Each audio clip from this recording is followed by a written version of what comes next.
Hi hello ನಮಸ್ಕಾರ ಎಲ್ಲರಿಗೂ welcome back to my channel. ಎಲ್ಲರೂ ಹೇಗಿದ್ದೀರಾ? ನಾನು ಕೂಡ ಚೆನ್ನಾಗಿದ್ದೀನಿ. ಐ ಹೋಪ್ ನೀವು ಕೂಡ ಚೆನ್ನಾಗಿದ್ದೀರಾ ಅಂದ್ಕೊಂಡು ಇವತ್ತಿನ ವ್ಲಾಗ್ನ ಸ್ಟಾರ್ಟ್ ಮಾಡ್ತಾ ಇದ್ದೀನಿ. ಯಾರಾದರೂ ಹೊಸದಾಗಿ ನನ್ನ ಚಾನಲ್ನ ನೋಡ್ತಾ ಇದ್ದರೆ ಪ್ಲೀಸ್ ಸಬ್ಸ್ಕ್ರೈಬ್ ಮಾಡಿಕೊಂಡು ನೋಡಿ. ಹಾಗೆ ನನ್ನ ಚಾನಲಲ್ಲಿ ಬರೋ ವಿಡಿಯೋಗಳನ್ನು ನೋಡಿ ಸಪೋರ್ಟ್ ಮಾಡಿ. ವಿಡಿಯೋ ಇಷ್ಟ ಆದರೆ ಒಂದು ಲೈಕ್ ಮಾಡಿ.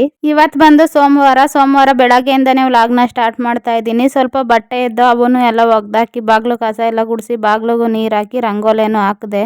ಈ ವ್ಲಾಗು ಶನಿವಾರ ಮತ್ತೆ ಭಾನುವಾರ ಗೃಹ ಪ್ರವೇಶ ಇತ್ತಲ್ಲ, ಅದ್ರ ಬೆಳಗ್ಗೆ ಸೋಮವಾರದ ವ್ಲಾಗ್ ಇದು. ಹೊಸ್ಲನ್ನು ಒರೆಸ್ಕೊಂಡು ಹೊಸ್ಲಿಗೂ ಅರಿಶಿನ ಕುಂಕುಮ ಎಲ್ಲ ಇಟ್ಟು ಕಸ ಗುಡಿಸ್ ನೆಲನೂ ಒರೆಸ್ದೆ. ಇನ್ನು ದೇವ್ರ ಮನೆನೂ ಎಲ್ಲ ಕ್ಲೀನ್ ಮಾಡಿದ್ದೀನಿ. ಇನ್ನು ಹೂವು ಎಲ್ಲ ಇಟ್ಟು ಪೂಜೆ ಮಾಡಬೇಕು. ಇನ್ನು ಹುಡುಗರು ಮಲ್ಕೊಂಡಿದ್ರು. ಇವತ್ತು ಸೋಮವಾರ ಬೆಳಗ್ಗೆ ಏಕಾದಶಿ ಇರೋದ್ರಿಂದ ರಾಯರಿಗೂ ಒಂದು ಸ್ವಲ್ಪ ತುಳಸಿ ಎಲ್ಲ ಇಟ್ಟು ದೇವ್ರ ಮನೆಗೂ ಹೂವು ಎಲ್ಲ ಇಟ್ಟು ಅಲಂಕಾರ ಮಾಡಿ ದೇವ್ರ ದೀಪ ಎಲ್ಲ ಹಚ್ಚಿ ಪೂಜೆನೂ ಮಾಡಿದೆ. ಇವತ್ತು ನಾವು ನಮ್ಮ ಹೊಲದ ಹತ್ರ ಮುನೇಶ್ವರ ಸ್ವಾಮಿ ಪೂಜೆ ಮಾಡಬೇಕಿತ್ತು. ಇನ್ನು ಅದಕ್ಕೆ ಅಡುಗೆ ಮಾಡೋಕ್ಕೆ ನೆನ್ನೆನೆ ಒಂದು ಸ್ವಲ್ಪ ಐಟಮ್ ಎಲ್ಲ ತರಿಸಿದ್ದೆ. ಇನ್ನು ಇವಾಗ ನಾನು ಸ್ನಾನ ಎಲ್ಲ ಮಾಡಿ ಪೂಜೆನೂ ಮಾಡಿ ಅಡುಗೆ ಮಾಡೋಣ ಅಂತ ಬಂದೆ ಅಡುಗೆ ಮನೆಗೆ. ನಾವಿರೋದು ಮಧುಗಿರಿಯಲ್ಲಿ. ನಮ್ಮ ಹೊಲ ಇರೋದು ಕೊರಟಗೆರೆಯಿಂದ ಒಂದು 2-3 ಕಿಲೋಮೀಟ್ರ್ ಮುಂದೆ ಹಳ್ಳಿಯಲ್ಲಿ. ಅಲ್ಲಿಗೆ ಇವಾಗ ಅಡುಗೆ ಎಲ್ಲ ಮಾಡ್ಕೊಂಡು ಪೂಜೆಗೆ ಏನೇನು ಬೇಕೋ ಎಲ್ಲ ರೆಡಿ ಮಾಡ್ಕೊಂಡು ತಗೊಂಡು ಹೋಗ್ಬೇಕು.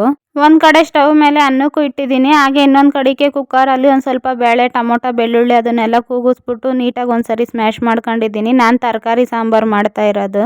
ಅಲ್ಲಿಗೆ ಪೂಜೆಗೆ ಏನೇನು ಬೇಕೋ ತಗೊಂಡೋಗೋಕ್ಕೆ ಬೇಕಾಗಿರೋನೆಲ್ಲ ಬ್ಯಾಗು ಹಾಕಿ ಎತ್ತಿಟ್ಟಿದ್ದೀನಿ. ಪೂಜೆ ಸಾಮಾನು, ಬಾಳೆಹಣ್ಣು, ಎಲಡಿಕೆ, ತೆಂಗಿನಕಾಯಿ ಆ ಥರ ಏನೇನು ಬೇಕೋ ಅದನ್ನು. ಈ ಕಡೆ ಪಾಯಸ ಮಾಡೋಕ್ಕೆ ಅಂತ ಒಂದು ಸ್ವಲ್ಪ ಶಾವಿಗೆ, ಗೋಡಂಬಿ, ದ್ರಾಕ್ಷಿ ಅದನ್ನೆಲ್ಲ ತುಪ್ಪದಾಗ ಹುರ್ಕೊಂತಾ ಇದ್ದೀನಿ. ಇನ್ನೊಂದು ಕಡೆಗೆ ಒಂದು ಸ್ವಲ್ಪ ಸುಡೋ ಹುರುಳಿಕಾಳು ಹಪ್ಪಳ ತಂದಿತ್ತು, ಅದನ್ನು ಸುಡ್ತಾ ಇದ್ದೀನಿ. ನಮ್ಮನೆಯಲ್ಲಿ ಉದ್ದಿನ ಹಪ್ಪಳ, ಅಕ್ಕಿ ಹಪ್ಪಳ ಅವಕ್ಕಿನ್ನ ಎಲ್ಲರೂ ಈ ಹುರುಳಿಕಾಳು ಹಪ್ಪಳನ ಎಲ್ಲರೂ ಇಷ್ಟಪಟ್ಟು ತಿಂತಾರೆ. ಅದಕ್ಕೆ ಈ ಹಪ್ಪಳನೇ ತರಿಸಿದ್ದೆ, ಇದನ್ನೇ ಸುಡ್ತಾ ಇದ್ದೀನಿ. ಹಾಗೆ ನಿಮ್ಗೆ ಯಾರ್ಯಾರಿಗೆ ಈ ಥರ ಖಾರವಾಗಿರೋ ಹುರುಳಿಕಾಳಿನ ಹಪ್ಪಳ ಇಷ್ಟ ಅಂತ ಕಮೆಂಟ್ ಮಾಡ್ರಿ. ಇನ್ನು ಆಲ್ಮೋಸ್ಟ್ ಅಡುಗೆ ಕೆಲಸನೂ ಎಲ್ಲ ಮುಗೀತಾ ಬಂತು. ಇನ್ನು ಬೋಂಡ ಬಜ್ಜಿ ಒಂದು ಹಾಕಬೇಕು. ನಮ್ಮ ಸುಬ್ಬಮ್ಮನೂ ಬಂದಿತ್ತು. ನನ್ನ ಮಗನೂ ಎದ್ದು ನಮ್ಮ ಸುಬ್ಬಿನ ಎತ್ಕೊಂಡು ಓಡಾಡ್ತಾ ಇದ್ರು. ನಮ್ಮ ಸುಬ್ಬಿನೂ ಅಲ್ಲಿಗೆ ಬರಕ್ಕೆ ರೆಡಿ ಆಗಿತ್ತು. ನನ್ನ ತಂಗಿರು ಬರ್ತಾ ಇದ್ರು ಅಲ್ಲಿಗೆ. ಅವರು ಸ್ನಾನ ಎಲ್ಲ ಮಾಡ್ಕೊಂಡು ರೆಡಿಯಾಗಿ ಬಂದಿದ್ರು. ನನ್ನ ಮಗಳೂ ಸ್ನಾನ ಮಾಡ್ಕೊಂಡು ರೆಡಿ ಆಗಿದ್ರು. ಇನ್ನು ನನ್ನ ಮಗ ಒಬ್ರು ಸ್ನಾನ ಮಾಡಿರ್ಲಿಲ್ಲ. ಅವ್ರ ತಂಗಿ ಬಂದಿದ್ದಕ್ಕೆ ಅವ್ರ ತಂಗಿನ ಎತ್ಕೊಂಡು ಓಡಾಡ್ತಾ ಇದ್ರು. ಇನ್ನು ಅವ್ರೊಬ್ರು ರೆಡಿ ಆಗಬೇಕು. ನಾನು ಅಡುಗೆ ಕೆಲಸ ಎಲ್ಲ ಮುಗಿಸಿ ಅಡುಗೆಗಳು ಮಾಡಿದ್ದವು ಎಲ್ಲ ಬಾಕ್ಸಿಗೆ ಹಾಕೊಂಡು ಅಡುಗೆಗಳು ಎಲ್ಲ ಪ್ಯಾಕ್ ಮಾಡಿ ಇಲ್ಲಿ ನನ್ನ ತಂಗಿರ ಮನೆ ಹತ್ರ ತಗೊಂಬಂದಿಟ್ವಿ. ಇಲ್ಲಿಗೆ ಕಾರ್ ಬರ್ತದೆ, ನಮ್ಮ ಅಪ್ಪ ಅವ್ರು ಬರ್ತಾವ್ರೆ. ಅವ್ರು ಕಾರಲ್ಲೆಲ್ಲ ಇಕ್ಕೊಂಬರ್ತಾರೆ ಅಂತ. ಇವರು ನನ್ನ ತಂಗಿ ಮಗ ನಿಬಿವ, ಇವರು ರೆಡಿಯಾಗಿ ಓಡಾಡ್ತಾ ಇದ್ರು. ನಾನು ವ್ಲಾಗ್ ಮಾಡ್ತಾ ಇದ್ದಿದ್ದಕ್ಕೆ ನನ್ನ ವ್ಲಾಗಲ್ಲಿ ತೋರಿಸು ಅಂತ ಬಂದು ನಿಂತ್ಕೊಂಡು ಆಯ್ ಮಾಡ್ತಾ ಇದ್ರು. ನಾನು ಹಾಕೋ ವ್ಲಾಗ್ಗಳು ಯಾರು ನೋಡಿಲ್ಲ ಅಂದ್ರು ನಮ್ಮ ನಿಬಿವ ಮಾತ್ರ ಮಿಸ್ ಮಾಡ್ದಂಗೆ ನೋಡ್ತಾರೆ. ಅವರೇ ಜಾಸ್ತಿ ನೋಡೋದು ನಾವು ಹಾಕೋ ವ್ಲಾಗ್ಗಳನ್ನೆಲ್ಲ. ಪೂಜೆಗೆ ಏನೇನು ಐಟಮ್ ಬೇಕೋ ಅವನು ಎಲ್ಲ ರೆಡಿ ಮಾಡಿ ಇಟ್ಟಿದ್ನಲ್ಲ, ಅವು ಮತ್ತೆ ಅಡುಗೆ ಮಾಡಿರೋವು ಎಲ್ಲ ಇಲ್ಲಿ ತಂದಿಟ್ಟಿದ್ದೀನಿ. ನಮ್ಮ ಅಪ್ಪ ಅವ್ರು ಬಂದಾಗ ನನ್ನ ತಂಗಿರು ಇಕ್ಕೊಂಡು ಅಲ್ಲಿ ಹೊಲ್ದ ಹತ್ರಕ್ಕೆ ತರ್ತಾರೆ. ಅವರೆಲ್ಲ ನೀವು ಇಕ್ಕೊಂಡು ಕಾರಲ್ಲಿ ಬರ್ತಾರೆ. ನನ್ನ ಮಗಳು ನಾನು ಕಾರಲ್ಲೇ ಬರ್ತೀನಿ ಅಂದರು. ಇವಾಗ ನಾನು ನಮ್ಮ ಮನೆಯವರು ನನ್ನ ಮಗ ಬೈಕಲ್ಲಿ ಬಂದ್ವಿ ಹೊಲದ ಹತ್ರಕ್ಕೆ. ಅವರು ಎಲ್ಲ ಬರೋ ಅಷ್ಟರಲ್ಲಿ ಇನ್ನು ಎಡೆಗೆ ಇಕ್ಕಕ್ಕೆ ಒಂದು ಸ್ವಲ್ಪ ಅನ್ನ ಮಾಡ್ಕೊಬೇಕಿತ್ತು ಇಲ್ಲಿ ಪೂಜೆಗೆ ಇಡೋಕ್ಕೆ ಅಂತ. ಬಂದು ಒಲೆ ಪೂಜೆ ಎಲ್ಲ ಮಾಡಿ ಇವಾಗ ಅಕ್ಕಿ ಎಲ್ಲ ತೊಳ್ಕೊಂಡು 2 ಸರಿ ನೀಟಾಗಿ ಇವಾಗ ಅನ್ನಕ್ಕೂ ಇಡ್ತಾ ಇದ್ದೀನಿ. ಹೋದ ವರ್ಷ ಈ ಟೈಮಲ್ಲಿ ನಾವು ಹೊಲ ಕೊಯ್ಸ್ತಾ ಇದ್ವಿ, ರಾಗಿ ಹಾಕಿದ್ವಿ, ಅದನ್ನು ಕುಯ್ಸ್ತಾ ಇದ್ವಿ. ಹಂಗೆ ಬಂದು ಮುನಿಯಪ್ಪ ದೇವ್ರನ್ನು ಮಾಡ್ಕೊಂಡು ಒಲೆ ಎಲ್ಲ ಇಟ್ಟು ಇಲ್ಲೇ ಅಡುಗೆ ಎಲ್ಲ ಮಾಡ್ಕೊಂಡು ತಿಂದೋಗಿದ್ವಿ. ಆದರೆ ಈ ಸರಿ ಹೊಲ ಮಾಡಿಲ್ಲ.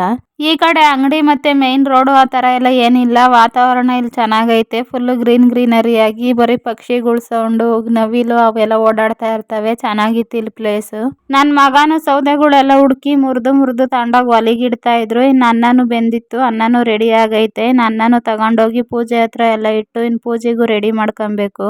ಇವಾಗ ಪೂಜೆಗೆಲ್ಲ ರೆಡಿ ಮಾಡ್ಕೊಳ್ಳೋಣ ಅಂತ ನಾವು ಕಟ್ಟಿರೋ ಮುನಿಯಪ್ಪ ದೇವಸ್ಥಾನದ ಹತ್ರಕ್ಕೆ ಬಂದ್ವಿ. ಇದು ಈ ಸರಿನೇ ಕಟ್ಟಿರೋದು ಮುನಿಯಪ್ಪ ದೇವಸ್ಥಾನ. ಒಂದು ಸ್ವಲ್ಪ ಗಿಡಗಳು ಎಲ್ಲ ಬೆಳ್ಕೊಂಡಿದ್ದ ಸುತ್ತ ಅವನ್ನೆಲ್ಲ ಕಿತ್ತಾಕಿ ನಮ್ಮ ಮನೆಯವ್ರು ಕ್ಲೀನ್ ಮಾಡಿದ್ರು.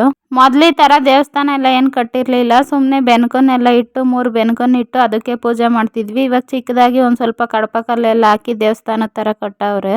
ನಾನು ಪೂಜೆಗೆಲ್ಲ ರೆಡಿ ಮಾಡ್ಕೊಳ್ಳೋ ಅಷ್ಟರಲ್ಲಿ ಇವರು ಎಲ್ಲರೂ ಬಂದರು. ನಾನು ಇವಾಗ ಬೆನ್ಕನ್ನೆಲ್ಲ ತೊಳ್ಕೊಂಡು ಬೆನ್ಕಕ್ಕೂ ಅರಿಶಿನ ಕುಂಕುಮ ಎಲ್ಲ ಇಟ್ಟು ಬಾಳೆ ಎಲೆ ಎಲ್ಲ ಹಾಕಿ ಎಲೆ, ಅಡಿಕೆ, ಬಾಳೆಹಣ್ಣೆಲ್ಲ ಇಟ್ಟು ರೆಡಿ ಮಾಡ್ತಾ ಇದ್ದೀನಿ. ಈ ಥರ ಚಿಕ್ಕದಾಗಿ ದೇವಸ್ಥಾನ ಕಟ್ಟಿ ಪೂಜೆ ಮಾಡ್ತಾ ಇರೋದು ಇದೇ ಫಸ್ಟ್ ಟೈಮು. ಅದಕ್ಕೆ ನನ್ನ ಮಗನೇ ಪೂಜೆ ಮಾಡಲಿ ಈ ಸರಿ ಫಸ್ಟು ಅಂತ ಹೇಳಿ ನಾನೆಲ್ಲ ರೆಡಿ ಮಾಡಿಕೊಡ್ತಾ ಇದ್ದೀನಿ. ಇವತ್ತು ಪೂಜೆ ಮಾಡೋದು ನನ್ನ ಮಗನೇ. ನನ್ನ ಮಗನೂ ಪೂಜೆ ಮಾಡೋಕ್ಕೆ ಸ್ನಾನ ಎಲ್ಲ ಮಾಡ್ಕೊಂಡು ಪಂಚೆನೂ ಉಟ್ಕೊಂಡು ರೆಡಿ ಆಗಿದ್ರು. ನಾನೇ ಪೂಜೆ ಮಾಡ್ತೀನಿ ಅಂತ ಫುಲ್ ಜೋಶಾಗಿ. ಇವಾಗಿನ್ನು ನಾನು ಪೂಜೆಗೆ ಎಲ್ಲ ರೆಡಿ ಮಾಡಿಕೊಟ್ಟೆ. ಹೂವು ಎಲ್ಲ ಹಾಕಿ ಗೆಜ್ಬತ್ತಿ ಏನೇನು ತಂದಿದ್ವೋ ಪೂಜೆಗೆ ಅದನ್ನೆಲ್ಲ ಇಟ್ಟು ಹಾಗೆ ಒಂದು ಸ್ವಲ್ಪ ಮೊಸರನ್ನೂ ಎಡೆಗೆಲ್ಲ ಇಟ್ಟು ಪೂಜೆಗೂ ರೆಡಿ ಮಾಡಿದ್ದೀನಿ. ಇವತ್ತು ನನ್ನ ಮಗನೇ ಅಲ್ವಾ ಫಸ್ಟ್ ಪೂಜೆ ಮಾಡ್ತಾ ಇರೋದು, ಅದಕ್ಕೆ ನನ್ನ ಮಗನ ಕೈಗೆ ಪೂಜೆ ಮಾಡ್ಸೋಣ ಅಂತ ಹೇಳಿ ಇವಾಗ ನಾನು ಎಲ್ಲ ರೆಡಿ ಮಾಡಿದ್ನಲ್ಲ ಅವ್ರಿಗೂ ಊದ್ಬತ್ತಿ ಎಲ್ಲ ಹಚ್ಬಿಟ್ಟು ಕೊಟ್ಟೆ. ಇವಾಗ ಅವರು ಪೂಜೆ ಮಾಡ್ತಾವ್ರೆ.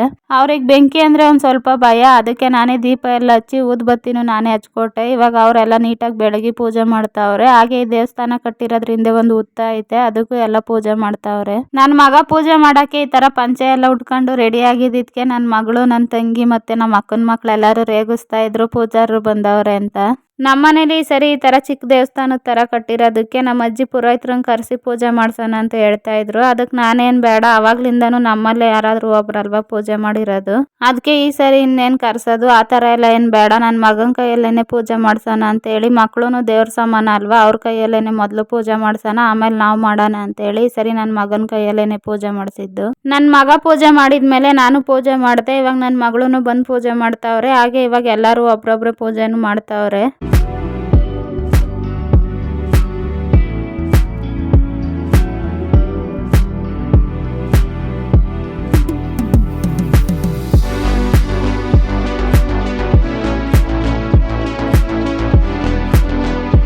ಎಲ್ರದ್ದು ಪೂಜೆ ಮಾಡಿತ್ತು ಆಯ್ತು. ಇವಾಗ ನಾನೊಂದು ಸ್ವಲ್ಪ ವಿಡಿಯೋ ಕ್ಯಾಪ್ಚರ್ ಮಾಡ್ಕೊತಾ ಇದ್ದೆ. ನೋಡ್ರಿ ಎಲ್ಲರೂ ನಮ್ಮ ಫ್ಯಾಮಿಲಿನೇವ್ರು ಬಂದಿರೋರೆಲ್ಲಾನು, ನಮ್ಮ ಅಪ್ಪ, ನಮ್ಮ ಅಮ್ಮ, ನಮ್ಮ ಅಕ್ಕ, ನಮ್ಮ ಭಾವ, ನನ್ನ ತಂಗಿ ಮತ್ತೆ ಅವ್ರ ಹಸ್ಬೆಂಡು, ಅವ್ರ ಮಕ್ಕಳು ಎಲ್ಲರೂ ಅಲ್ಲಿ ಪೂಜೆ ಎಲ್ಲ ಮಾಡಿ ಮುಗಿಸ್ಕೊಂಡು ಅವಾಗಲೇ ಅನ್ನ ಮಾಡೋದ್ನಲ್ಲ, ಇಲ್ಲೇ ಮರದಡೆ ನೆಳ್ಳೈತೆ ಅಂತ ಇಲ್ಲೇ ಎಲ್ಲರಿಗೂ ಊಟಕ್ಕೆ ಕೊಡೋಣ ಅಂತ ಇಲ್ಲಿಗೆ ಬಂದ್ವಿ. ಈಗ ಸಿಂಪಲ್ ಆಗಿ ಒಂದು ಸ್ವಲ್ಪ ಸ್ವೀಟ್ ಅಡುಗೆ ಅಷ್ಟೇ ಮಾಡ್ಕೊಂಬಂದಿದ್ದಿತ್ತು. ಒಂದು ಸ್ವಲ್ಪ ವೈಟ್ ಅನ್ನ, ಪಾಯಸ, ಲೆಮನ್ ರೈಸು, ಬೋಂಡ ಮತ್ತೆ ಹಪ್ಳ, ತರಕಾರಿ ಎಲ್ಲ ಹಾಕಿ ಸಾಂಬಾರು ಇಷ್ಟು ಮಾಡ್ಕೊಂಬಂದಿದ್ದೆ ಅಷ್ಟೇ ಅಡುಗೆನ.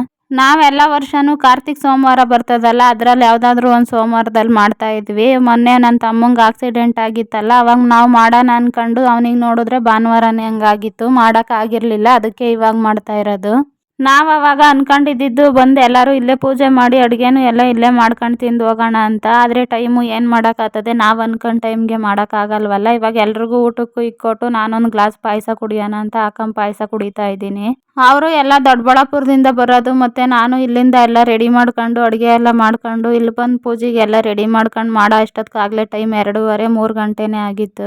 ಇಲ್ಲಿ ಬಂದು ಪೂಜೆ ಮಾಡಬೇಕಿತ್ತಲ್ಲ, ಅದಕ್ಕೆ ಬೆಳಗಿಂದ ನಾನು ನಮ್ಮ ಮನೆಯವರು ಮತ್ತು ನನ್ನ ಮಗ, ನನ್ನ ಮಗಳು ಏನು ತಿಂದಿರಲಿಲ್ಲ, ಒಂದು ತೊಟ್ಟು ನೀರು ಕುಡ್ದಿರಲಿಲ್ಲ. ಇವಾಗ ಬಂದು ಪೂಜೆ ಎಲ್ಲ ಮಾಡಿ ಪಾಯಸನೂ ಕುಡಿದು ಎಲ್ರಿಗೂ ಊಟಕ್ಕೆ ಇಕ್ಕೊಟ್ಟು ನಾವು ಊಟ ತಿಂದ್ವಿ. ಊಟನೂ ತಿಂದು ಎಲ್ಲರೂ ಇಲ್ಲೇ ಒಂದು ಸ್ವಲ್ಪ ಹೊತ್ತು ಓಡಾಡ್ತಾ ಇದ್ವಿ. ಇಲ್ಲೆಲ್ಲ ವಾತಾವರಣ ಚೆನ್ನಾಗಿತ್ತಲ್ಲ, ಹಾಗೆ ಇಲ್ಲೊಂದು ಎಲ್ಚೆ ಹಣ್ಣಿನ ಮರ ಇತ್ತು. ಒಂದು ಸ್ವಲ್ಪ ಎಲ್ಚೆ ಹಣ್ಣು ಕಿತ್ಕೊಂಡು ಹಂಗೆ ಎಲ್ಲರೂ ಅಲ್ಲೇ ಒಂದು ಸ್ವಲ್ಪ ಹೊತ್ತು ಓಡಾಡ್ಕೊಂಡಿದ್ವಿ. ಈ ಥರ ನೇಚರ್ ಮಧ್ಯೆ ಅಡುಗೆ ಮಾಡ್ಕೊಂಬಂದು ಫ್ಯಾಮಿಲಿ ಜೊತೆ ಎಲ್ಲ ತಿಂದು ಈ ಥರ ಫ್ಯಾಮಿಲಿ ಜೊತೆ ಇಲ್ಲೆಲ್ಲ ಓಡಾಡ್ಕೊಂಡಿದ್ರೆ ಒಂಥರ ಮನಸ್ಸಿಗೆ ಖುಷಿ ಅನ್ನಿಸ್ತದೆ. ನಾವು ಹಂಗೆ ಅಲ್ಲೇ ಓಡಾಡ್ಕೊಂಡು ಒಂದು ಸ್ವಲ್ಪ ಹೊತ್ತೆಲ್ಲ ಕೂತಿದ್ದು. ಇನ್ನು ಮನೆಗೆ ಬರೋ ಅಷ್ಟೊತ್ತಿಗಾಗಲೇ ಟೈಮ್ 5 ಗಂಟೆನೇ ಆಗಿತ್ತು. ಇನ್ನು ಬಂದು ನಮ್ಮ ಅಪ್ಪ ಅವರು ಮತ್ತು ನಮ್ಮ ಅಕ್ಕ ಅವರು ಎಲ್ಲ ಊರಿಗೆ ಹೊರಟ್ರು. ಅವರು ಮನೆ ಹತ್ರ ಬಂದು ಇನ್ನೇನು ಜಾಸ್ತಿ ಹೊತ್ತಿರಲಿಲ್ಲ. ಬಂದು ಎಲ್ಲರಿಗೂ ಟೀ ಕಾಫಿ ಮಾಡಿಕೊಟ್ಟೆ ಅಷ್ಟೇ. ಇನ್ನು ಅವರು ಮತ್ತೆ ದೊಡ್ಡಬಳ್ಳಾಪುರಕ್ಕೆ ಹೋಗ್ಬೇಕಲ್ಲ, ಅದಕ್ಕೆ ಬೇಗನೆ ಹೊರಟ್ರು ಇಲ್ಲಿಂದ. ನಾನು ಬಂದು ಮತ್ತೆ ವಿಡಿಯೋ ಕಂಟಿನ್ಯೂ ಮಾಡಲಿಲ್ಲ. ಅವ್ರು ಹೋಗೋವಾಗ್ಲೂ ವಿಡಿಯೋ ಕಂಟಿನ್ಯೂ ಮಾಡೋಕ್ಕಾಗಲಿಲ್ಲ. ಇವಾಗಿನ ಟೈಮು ಆಗಲೇ 6:30 ಆಗಿತ್ತು. ಅಲ್ಲಿಗೆ ತಗೊಂಡೋಗಿದ್ದ ಒಂದು ಸ್ವಲ್ಪ ಚಾಪೆ, ಚೀಲ ಮತ್ತು ಬ್ಯಾಗು, ಹುಡುಗರ ಒಂದು ಸ್ವಲ್ಪ ಬಟ್ಟೆ ಅವೆಲ್ಲ ಇದ್ದು ಅವನ್ನೆಲ್ಲ ಒಗ್ದಾಕೋಣ ಅಂತ ಅವನ್ನು ತೆಗ್ದಾಕಿದ್ದೀನಿ. ಹಾಗೆ ಒಂದು ಸ್ವಲ್ಪ ಪಾತ್ರೆಗಳು ಅವೆ, ಅವನ್ನು ತೊಳಿಬೇಕು. ಇವರಿಬ್ರು ನಾನು ಪಾತ್ರೆ ಬಟ್ಟೆ ಎಲ್ಲ ಆಚೆ ಹಾಕಿದ್ದಿತ್ತು ನೋಡಿ, ನಾವು ಹೆಲ್ಪ್ ಮಾಡ್ತೀವಿ ಅಂತ ಬಂದು ಇಬ್ರು ಒಬ್ರು ಪಾತ್ರೆ ಉಜ್ಜುತ್ತಾ ಇದ್ರು, ಇನ್ನೊಬ್ರು ತೊಳಿತಾ ಇದ್ರು. ನಾನು ತಂಡಿ ಬೇಡ ಹಿಮ ಸುರಿತಾ ಇತ್ತು, ಹೋಗ್ರಿ ಒಳಕ್ಕೆ ನಾನು ತೊಳ್ಕೊಂತೀನಿ ಅಂದ್ರು. ಇಲ್ಲ ನಾವು ತೊಳಿತೀವಿ ಅಂತ ಹೇಳಿ ಇಬ್ರು ಒಂದು ಸ್ವಲ್ಪ ಚಿಕ್ಕ ಚಿಕ್ಕ ಪಾತ್ರೆಗಳನ್ನು ತೊಳಿತಾ ಇದ್ರು. ಅವ್ರೊಂದು ಸ್ವಲ್ಪ ಚಿಕ್ಕ ಪಾತ್ರೆಗಳು ತೊಳೆಯೋ ಅಷ್ಟರಲ್ಲಿ ನಾನು ಅಷ್ಟೊತ್ತಿಗೆ ಬಟ್ಟೆಗಳು ಒಗ್ದಾಕೋಣ ಅಂತ ಒಂದು ಸ್ವಲ್ಪ ಬಟ್ಟೆಗಳು ಮತ್ತು ಚಾಪೆಗಳು ಎಲ್ಲ ತೊಳೆದು ಕಾಂಪೌಂಡ್ ಮೇಲೆ ಹಾಕಿದ್ದೀನಿ, ನೀರು ಇಳ್ಕೊಂಡ್ಲಿ ಬೆಳಗ್ಗೆ ಒಣಗಾಕೋಣ ಅಂತ. ನಾನು ಬಟ್ಟೆಗಳೆಲ್ಲ ಒಗೆದು ಜಾಲ್ಸ್ ಹಾಕಿರೂ ಇವರಿಬ್ರು ದಿನ ಪಾತ್ರೆಗಳು ತೊಳೆದಿತ್ತಾಗಿರಲಿಲ್ಲ. ಇವಾಗ ಒಬ್ರು ಉಜ್ಜಿ ತೊಳೆಯೋದು ಎಲ್ಲ ಕ್ಯಾನ್ಸಲ್ ಆಗಿ ಜಗಳಗಳಾಗಿ ಅವರೇ ಉಜ್ಜಿ ಅವರೇ ತೊಳೆಯೋದು ಮಾಡ್ಕೊಂಡಿದ್ರು ಪಾತ್ರೆಗಳ್ನ.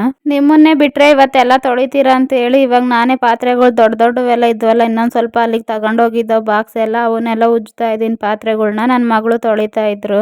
ನನ್ನ ಮಗ ಅಂತೂ ನಾನೇ ಉಜ್ಜಿ ನಾನೇ ತೊಳಿತೀನಿ ಅಂತ ಹೇಳಿ ಅವ್ರು ಬೇರೆ ಒಂದು ಸ್ವಲ್ಪ ಲೋಟಗಳೆಲ್ಲ ತಗೊಂಡು ತೊಳಿತಾ ಇದ್ರು. ಇವಾಗ ಪಾತ್ರೆಗಳೆಲ್ಲ ತೊಳೆದು ಒಂದು ಸ್ವಲ್ಪ ಎಲ್ಲ ನೀರು ಇಳ್ಕೊಂಡ್ಲಿ ಅಂತ ಇಲ್ಲೇ ಗೊಬ್ಬರ ಹಾಕಿದ್ದೀವಿ. ಪಾತ್ರೆಗಳನ್ನು ಎಲ್ಲ ನೀರು ಇಳ್ಕೊಂಡಿದ್ದಾವೆಲ್ಲ ತಂದು ಒಳಗಡೆ ಎಲ್ಲ ಜೋಡಿಸಿ ಎತ್ತಿಟ್ಟೆ. ಇನ್ನು ಅಡುಗೆಗೂ ಅನ್ನ ಸಾಂಬಾರು ಇತ್ತು, ಅದೇ ಸಾಕು ಅಂದರು. ಅಡುಗೆಗೂ ಇನ್ನೇನು ಮಾಡಲಿಲ್ಲ. ಅಡುಗೆ ಮನೆ ಎಲ್ಲ ಒರೆಸಿ ಕ್ಲೀನ್ ಮಾಡ್ಕೊಂಡು ಹಂಗೆ ಒಂದ್ಸರಿ ಎಲ್ಲ ಕಸನೂ ಗುಡಿಸ್ದೆ. ಇವತ್ತಂತೂ ಯಾಕೋ ಒಂಥರ ಮೈ ಕೈ ನೋವಾಗೋಗ್ಬಿಟ್ಟಿತ್ತು. ಬೆಳಗ್ಗೆ ಬೇಗ ಎದ್ದು ಅಡುಗೆಗೆಲ್ಲ ರೆಡಿ ಮಾಡ್ಕೊಂಡು ಅಡುಗೆ ಮಾಡಿ ಇಲ್ಲಿಂದ ಪೂಜೆಗೆಲ್ಲ ರೆಡಿ ಮಾಡ್ಕೊಂಡು ತಗೊಂಡೋಗಿ ಮತ್ತೆ ಅಲ್ಲಿಂದ ಬಂದು ಎಲ್ಲ ಮಾಡೋ ಅಷ್ಟರಲ್ಲಿ ಇವತ್ತು ಅಡುಗೆ ಕೆಲಸನೂ ಇನ್ನೇನು ಇರಲಿಲ್ವಲ್ಲ, ಇನ್ನು ಫೇಸ್ ವಾಶ್ ಮಾಡ್ಕೊಂಬಂದೆ. ಹಂಗೆ ಮೊನ್ನೆ ಒಂದು ಸ್ವಲ್ಪ ಬ್ಲೌಸ್ಗಳು ನವರಾತ್ರಿಗೆ ಬಂದಾಗ ಬ್ಲೌಸ್ಗಳು ಹೊಲಿಯಕ್ಕೆ ಕೊಟ್ಟಿದ್ದೆ, ಅವನ್ನು ಕೊಟ್ಟಿದ್ರು ಇವತ್ತು ನಮ್ಮ ಮನೆಯವ್ರು ಇಸ್ಕೊಂಬಂದಿದ್ರು. ಇವಾಗ ತೋರ್ಸದ್ನಲ್ಲ ಆ ಸೀರೆನ ನಮ್ಮ ಅಣ್ಣ ಈ ಸರಿ ರಕ್ಷಾ ಬಂಧನದಲ್ಲಿ ರಾಖಿ ಹಬ್ಬಕ್ಕೆ ಕೊಡ್ಸಿದ್ದಿ ಸೀರೆ, ಅದು ಗಿಫ್ಟ್ ಆಗಿ ಬ್ಲೂ ಮತ್ತೆ ಸಿಲ್ವರ್ ಕಾಂಬಿನೇಷನ್ ಆಗಿ ಪ್ಲೈನ್ ಆಗಿ ತೆಳ್ಳಗ್ ಚೆನ್ನಾಗೈತಿ ಸೀರೆ. ಇದ್ರದ್ದು ಬ್ಲೌಸ್ನ ಸುಮ್ಮನೆ ಸಿಂಪಲ್ ಆಗಿ ಹೊಲ್ಸಿದೀನಿ, ಒಂದು ಟ್ಯಾಗ್ ಇಡ್ಸಿದೀನಿ ಅಷ್ಟೇ.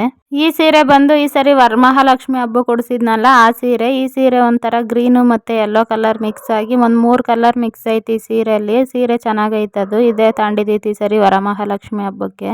ಇದು ಸಾಫ್ಟ್ ಸಿಲ್ಕು, ನಮ್ಮ ಮನೆಯವರೇ ಸೆಲೆಕ್ಟ್ ಮಾಡಿದೈತಿ ಈ ಸೀರೆನ. ಚೆನ್ನಾಗೈತಿ ಕಲರ್, ಈ ತರ ಕಲರ್ ನಿನ್ನ ಹತ್ರ ಇಲ್ಲ ಅಂತ. ಈ ಬ್ಲೌಸ್ಗೆ ಇದೆಲ್ಲ ವರ್ಕ್ ಎಲ್ಲ ನಾನೇನು ಮಾಡಿಸಿಲ್ಲ, ಇದು ಫುಲ್ಲು ವರ್ಕ್ ಎಲ್ಲ ಇದರಲ್ಲೇ ಬಂದಿದ್ದು. ಇದಕ್ಕೂ ಒಂದು ಟ್ಯಾಗ್ ಇಡ್ಸಿದ್ದೀನಿ, ತೋಳ್ಗೂ ಮತ್ತೆ ಬೆನ್ನಿಗೆ ಎರಡಕ್ಕೂ ಇದರಲ್ಲೇ ವರ್ಕು ಡಿಸೈನ್ ಎಲ್ಲ ಇದರಲ್ಲೇ ಬಂದಿರೋದು. ಇದು 3ನೇ ಸೀರೆ. ಈ ಸರಿ ಗೌರಿ ಹಬ್ಬಕ್ಕೆ ನಮ್ಮ ಅಮ್ಮವ್ರು ಕೊಡ್ಸಿದಿತ್ತು, ಸೆಮಿ ಮೈಸೂರು ಸಿಲ್ಕ್ ಅಂತಾರಲ್ಲ ಆ ತರ ಸೀರೆ ಇದು. ಇದು ಫುಲ್ಲು ಸೀರೆ ಕಲರ್ ಬಂದು ಗ್ರೀನು, ಇದಕ್ಕೆ ಬಾರ್ಡರ್ ಮಾತ್ರ ಒಂದು ಸ್ವಲ್ಪ ಗೋಲ್ಡ್ ಕಲರ್ ಬಂದೈತೆ. ಇದಕ್ಕೆ ಬ್ಲೌಸ್ ಬಂದಿರೋದು ಅಷ್ಟೇನೆ ಗ್ರೀನ್ ಕಲರ್. ಇವಾಗ ಮೊದಲು ತೋರ್ಸದ್ನಲ್ಲ ಅವೆರಡು ಮಾತ್ರ ಪ್ಲೈನ್ ಆಗಿ ಹೊಲಿರಿ ಅಂತ ಹೇಳಿದ್ದೆ, ಅವಕ್ಕೆ ವರ್ಕ್ ಎಲ್ಲ ಇತ್ತಲ್ಲ ಅದರಲ್ಲೇನೆ. ಅದಕ್ಕೆ ಇವು ಮಾತ್ರ ನಿಮ್ಗೆ ಇವಾಗ ಯಾವ ಟ್ರೆಂಡ್ ಎಲ್ಲ ಐತೋ ಆ ತರ ಬ್ಲೌಸ್ ಹೊಲಿರಿ ಅಂತ ಹೇಳಿ ಅವ್ರಿಗೆ ಡಿಸೈನ್ ನೀವೇ ಮಾಡ್ರಿ ಅಂತ ಹೇಳ್ಕೊಟ್ಟಿದ್ದೆ. ಈ ಬ್ಲೌಸ್ಗೆ ಹಿಂದೆ ಒಂದ್ ಸ್ವಲ್ಪ ಬೆನ್ನ ಹತ್ರ ಬಟರ್ಫ್ಲೈ ತರ ಎಲ್ಲ ಇಟ್ಟು, ಹಾಗೆ ಸ್ಲೀವ್ಗೆ ಒಂದ್ ಸ್ವಲ್ಪ ಬಫ್ ತರ ಎಲ್ಲ ಇಟ್ಟು ಚೆನ್ನಾಗಿ ಹೊಲ್ದಿದ್ರು. ಇದು 4ನೇ ಸೀರೆ. ಇದು ಅಷ್ಟೇ ಒಂಥರ ಸಾಫ್ಟ್ ಸಿಲ್ಕ್ ಐತಿ. ಈ ಸೀರೆನೂ ಒಂಥರ ಚೆನ್ನಾಗೈತೆ. ಈ ಸೀರೆನ ನಮ್ಮ ಅಮ್ಮ ನನ್ನ ಮಗಳು ಫಂಕ್ಷನ್ ಅಲ್ಲಿ ಕೊಡ್ಸಿದ್ದು. ಈ ಸ್ಯಾರಿ ಬಂದು ಒಂಥರ ಮೆಂತ್ಯ ಕಲರು ಮತ್ತೆ ಬಾರ್ಡರ್ ಎಲ್ಲ ಒಂಥರ ಮೆರೂನ್ ಕಲರ್ ಐತೆ. ಕಾಂಬಿನೇಷನ್ ಅಷ್ಟೇ ಚೆನ್ನಾಗೈತೆ. ಇದಕ್ಕೆ ಬ್ಲೌಸ್ ಬಂದು ಫುಲ್ ಮೆರೂನ್ ಕಲರ್ ಬಂದೈತೆ. ಇದನ್ನ ನನ್ನ ಮಗಳಿಗೆ ಯಾವಾಗ್ಲಾದ್ರೂ ಏನಾದ್ರು ಫಂಕ್ಷನ್ ಉಟ್ಕೊಳಕ್ಕೆ ಅಂತ ಹೊಲ್ಸಿದೀನಿ. ಇದು ಒಂಥರ ಈಗಿನ ಟ್ರೆಂಡ್ ಆಗಿರೋ ತರ ಚೆನ್ನಾಗಿ ಹೊಲ್ದಿದ್ರು. ಸ್ಲೀವ್ ಮತ್ತೆ ಉದ್ದ ಸ್ಲೀವ್ ಇಡಿಸಿದೀನಿ. ಇದಕ್ಕೂ ಹಿಂದೆ ಒಂದು ಉಕ್ಸು ಮತ್ತೆ ಮುಂದೆನು ಟ್ಯಾಗ್ ಕಟ್ಟೋ ತರ ಹೊಲ್ದವ್ರೆ. ಈ ಬ್ಲೌಸ್ಗಳೆಲ್ಲ ನಾನು ದಸರಾ ರಜೆಗೆ ಬಂದಿದ್ನಲ್ಲ ಅವಾಗ ಹೊಲಿಯಕ್ಕೆ ಕೊಟ್ಟಿದ್ದು. ಅವರು ಹೊಲ್ದು ಇಟ್ಟಿದ್ರು, ನಾನು ಮದ್ಗಿರಿಗೆ ಬರ್ಲಿಲ್ವಲ್ಲ ಈ ನಡುವಿಂದ ಬಂದು ಇಸ್ಕೊಳಕ್ ಆಗಿರ್ಲಿಲ್ಲ. ಅದಕ್ಕೆ ಇವಾಗ ಹೆಂಗೂ ಬಂದಿದ್ವಲ್ಲ ಇಸ್ಕೊಳೋಣ ಅಂತ ಇವಾಗ ಇಸ್ಕೊಂಡ್ವಿ ಬಂದು. ಈ ಸೀರೆ ಬಂದು 5ನೇ ಸೀರೆ. ಈ ಸೀರೆ ಬಂದು ನನ್ನ ಮಗಳು ಫಂಕ್ಷನ್ಗೆ ನಮ್ಮ ಅಣ್ಣ ಕೊಡ್ಸಿದ್ರು. ಅವ್ರು ಈ ಸೀರೆನ ಮಗ್ಗದಿಂದಾನೇ ತಂದಿದ್ರು ಡೈರೆಕ್ಟ್ ಆಗಿ. ಈ ಸೀರೆ ಮಗ್ಗದ ಸೀರೆ. ಅವರು ನಮ್ಮ ಅಪ್ಪ ಅವ್ರ ಊರು ಐತಲ್ಲ ಆ ಊರವರೇನೆ, ಶಶಿಕುಮಾರ್ ಅಂತ. ಅವರು ನಮ್ಮ ಅಣ್ಣನ ಹೆಸರು, ಅವರೇ ತಂದ್ಕೊಟ್ಟಿದ್ದು. ಮಗ್ಗದಲ್ಲಿ ಅಲ್ವಾ ತಂದಿದ್ದಿತ್ತು. ಈ ಸೀರೆ ಕ್ವಾಲಿಟಿನೂ ಅಷ್ಟೇ, ಸೀರೆನೂ ಅಷ್ಟೇ ಚೆನ್ನಾಗೈತೆ. ಆ ಸೀರೆ ಕ್ಯಾಮ್ರಾದಲ್ಲಿ ಒಂಥರ ವೈಟ್ ಕಲರ್ ಕಾಣ್ತಾ ಐತೆ. ಆ ಸೀರೆ ಇರೋದು ಒಂಥರ ಸಿಲ್ವರ್ ಕಲರ್ ಮತ್ತೆ ಗೋಲ್ಡ್ ಮಿಕ್ಸ್. ಬಾರ್ಡರ್ ಬಂದು ಗ್ರೀನ್ ಕಲರ್ ಐತೆ. ಈ ಬ್ಲೌಸ್ ಒಂದ್ ಸ್ವಲ್ಪ ಸಿಲ್ವರ್ ಮತ್ತೆ ಗ್ರೀನು ಎರಡು ಮಿಕ್ಸ್ ಐತೆ. ಈ ಬ್ಲೌಸ್ ನ ಈ ತರ ಹೊಲ್ದವ್ರೆ. ಸ್ಲೀವ್ ಒಂದ್ ಸ್ವಲ್ಪ ಉದ್ದ ಇಟ್ಟು ಅದಕ್ಕೊಂದ್ ಸ್ವಲ್ಪ ಬಫ್ ತರ ಇಟ್ಟವ್ರೆ. ಹಾಗೆ ಹಿಂದೆನು ಒಂಥರ ಡೈಮಂಡ್ ಶೇಪ್ ತರ ಇಟ್ಟು ಅದಕ್ಕೊಂದ್ ಗುಂಡಿ ಹಾಕವ್ರೆ. ಇವಾಗ ತೋರ್ಸಿರೋ ಈ 5 ಸೀರೆಯಲ್ಲಿ ನಿಮ್ಗೆ ಯಾವ ಬ್ಲೌಸ್ ಡಿಸೈನ್ ಇಷ್ಟ ಆಯ್ತು ಅಂತ ಕಮೆಂಟ್ ಮಾಡ್ರಿ. ಇನ್ನು ನಾನು ಯಾವ ಸೀರೆಗಳು ಇನ್ನು ದೊಡ್ಡಬಳ್ಳಾಪುರಕ್ಕೆ ತಗೊಂಡೋಗ್ತಿಲ್ಲ, ಒಂದ್ ತಗೊಂಡೋಗ್ತಿದ್ದೀನಿ ಅಷ್ಟೇ. ಇನ್ ಮಿಕ್ತಾವೆಲ್ಲ ಇಲ್ಲೇ ಹ್ಯಾಂಗರ್ಗೆ ಹಾಕ್ಬಿಟ್ಟು ತಗ್ಲಾಕ್ದೆ ಹೊಲ್ಸಿಟ್ಟಿದ್ದೀನಿ ಅಷ್ಟೇ. ನನ್ನ ಮಗಳಿಗೆ ಯಾವ್ದಾದ್ರು ಫಂಕ್ಷನ್ಗೆ ಬೇಕಾಗ್ತತೆ ಅಂತ. ನಾನು ಈ ಗ್ರೀನ್ ಕಲರ್ ಐತಲ್ಲ ನಮ್ಮ ಅಮ್ಮವ್ರ ಗೌರಿ ಹಬ್ಬಕ್ಕೆ ಕೊಡ್ಸಿದ್ರಲ್ಲ ಅದೊಂದು ಸೀರೆ ಮಾತ್ರ ತಗೊಂಡಿದ್ದೀನಿ. ಮಂತ್ರಾಲಯಕ್ಕೆ ಹೋಗೋಣ ಅನ್ಕೊಂಡಿದೀವಿ, ಅವಾಗ ಯಾವಾಗ್ಲಾದ್ರೂ ಉಟ್ಕೊಳ್ಳೋಣ ಅಂತ. ಇವತ್ತಿನ ಈ ಸೋಮವಾರದ ವ್ಲಾಗ್ ಇಷ್ಟೇ. ಮತ್ತೆ ನಾಳೆ ವ್ಲಾಗ್ನ ಕಂಟಿನ್ಯೂ ಮಾಡ್ತೀನಿ. ಮತ್ತೆ ಮಂಗಳವಾರ ಬೆಳಗ್ಗೆಯಿಂದ ವಿಡಿಯೋನ ಕಂಟಿನ್ಯೂ ಮಾಡ್ತಾ ಇದ್ದೀನಿ. ಇದು ಮಂಗಳವಾರದ ವ್ಲಾಗ್. ನೆನ್ನೆ ಏಕಾದಶಿ ಇತ್ತಲ್ಲ, ಇವತ್ತು ದ್ವಾದಶಿಗೆ ಎಲ್ಲ ರಾಯರಿಗೂ ಅಲಂಕಾರ ಮಾಡಿ ರಾಯರಿಗೂ ಒಂದ್ ಸ್ವಲ್ಪ ನೈವೇದ್ಯ ಕಾಲೆಲ್ಲ ಕಾಯಿಸಿಟ್ಟು ದೀಪ ಎಲ್ಲ ಹಚ್ಚಿ ಪೂಜೆನೂ ಮಾಡಿದೆ. ಎದ್ದು ಮನೇಲೆಲ್ಲ ಕೆಲಸ ಮುಗಿಸಿ ನಾನು ಸ್ನಾನ ಮಾಡ್ಕೊಂಡು ಪೂಜೆ ಎಲ್ಲ ಮಾಡಿ ಇನ್ನು ಹೊರಟ್ವಿ. ಇವಾಗ ದೊಡ್ಡಬಳ್ಳಾಪುರಕ್ಕೆ ಹೋಗ್ಬೇಕು ಇವಾಗ ಸ್ಕೂಲ್ ಅಷ್ಟರಲ್ಲಿ. ಹುಡುಗರು ರೆಡಿ ಆಗವ್ರೆ. ನಾವೆಲ್ಲ ಕೆಲಸ ಮಾಡಿ ಅಲ್ಲಿಂದ ನಾವು ಎಲ್ಲ ರೆಡಿ ಆಗೋ ಅಷ್ಟರಲ್ಲಿ ಆಗ್ಲೇ ಟೈಮ್ 8 ಗಂಟೆ ಆಗಿತ್ತು. ಇವತ್ತಾಗೆ ಹನುಮ ಜಯಂತಿ ಇತ್ತಲ್ಲ, ನಮ್ಮನೆಗೆ ಆಂಜನೇಯನ ವಿಗ್ರಹ ಎಲ್ಲ ಏನಿಲ್ಲ, ಆಚೆ ಒಂದು ಆಂಜನೇಯನ ಫೋಟೋ ಇತ್ತು, ಅದಕ್ಕೆ ಪೂಜೆ ಎಲ್ಲ ಮಾಡಿ ಮಧುಗಿರಿಯಿಂದ ದೊಡ್ಡಬಳ್ಳಾಪುರದ ಕಡೆಗೆ ಹೊರಟ್ವಿ. ಇವತ್ತಿನ ಈ ವ್ಲಾಗ್ ಇಷ್ಟೇ. ಇವತ್ತಿನ ಈ ವ್ಲಾಗ್ ನಿಮ್ಗೆ ಇಷ್ಟ ಆಗಿದ್ರೆ ನನ್ನ ಚಾನಲ್ನ ಸಬ್ಸ್ಕ್ರೈಬ್ ಮಾಡ್ರಿ, ಹಾಗೆ ಲೈಕ್ ಶೇರ್ ಕಮೆಂಟ್ ಮಾಡ್ರಿ. Thank you for watching. ಮತ್ತೆ ಮುಂದಿನ ವ್ಲಾಗಲ್ಲಿ ಸಿಗೋಣ.